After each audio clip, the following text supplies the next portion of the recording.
হরে কৃষ্ণ। ওম নমো ভগবতে বাসুদেবায়। ওম নমো ভগবতে বাসুদেবায়। ওম নমো ভগবতে বাসুদেবায়। শ্রীমদ্ ভাগবত তৃতীয় স্কন্দ স্থানম সৃষ্টি স্থিতি বিংশতি অধ্যায় মৈত্রেয় বিদুর সংবাদ। শ্লোক 11। দ্বিতীয়াও কিম সৃজন স্বতন্ত্রা উত কর্মসু আহুষিত সংহতাহ সর্ব ইদম স্ম সমকল্পয়ন। অনুবাদ: তারা কি তাদের পত্নীদের সহযোগিতায় সৃষ্টি করেছিলেন, অথবা স্বতন্ত্রভাবে সৃষ্টি করেছিলেন, কিংবা সকলে মিলিত হয়ে এই জগৎ সৃষ্টি করেছিলেন?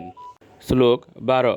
মৈত্রেয় উবাচ দৈবেন দুর্বিতর্কেন পরে না নিমিষেঞ্চ জাত সৌবাদ ভগবত মহানাসিদ গুণত্রয়াৎ। অনুবাদ: মৈত্রেয় বললেন, প্রকৃতির গুণত্রয়ের সাম্য অবস্থা যখন জীবের অদৃষ্ট মহাবিষ্ণু এবং কালশক্তির দ্বারা কুপিত হয়, তখন মহতত্ত্ব উৎপন্ন হয়। শ্লোক 13।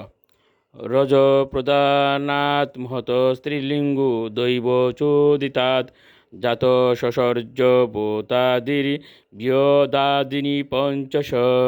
অনুবাদ: জীবের অদৃষ্টের দৈবের প্রেরণায় রজগুণ প্রদান মহতত্ত্ব থেকে 3 প্রকার অহংকারের উদ্ভব হয়েছিল। সেই অহংকার থেকে পাঁচটি করে তত্ত্বের উদ্ভব হয়েছে। শ্লোক 14। তানি চৈকৈকশ স্রষ্টুম অসমর্তানি ভৌতিকম সমৈত্য দৈব যোগেন ঐমম অণ্ডম অবাসিজন। অনুবাদ: পৃথক পৃথকভাবে জড়জগৎ সৃষ্টি করতে অক্ষম হয়ে ওই সমস্ত উপাদানগুলি পরমেশ্বর ভগবানের শক্তি সহযোগে মিলিতভাবে একটি সুবর্ণময় অণ্ড সৃষ্টি করেছিল। শ্লোক 15।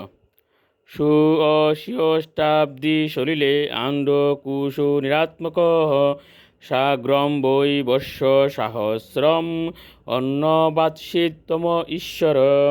অনুবাদ: সেই হিরণময় অণ্ডটি অচেতন অবস্থায় 1,000 বৎসরেরও অধিক কাল কারণ সমুদ্রের জলে সাহিত্য ছিল। তারপর ভগবান গর্ভোদকশায়ী বিষ্ণুরূপে তাতে প্রবেশ করেন। হরে কৃষ্ণ।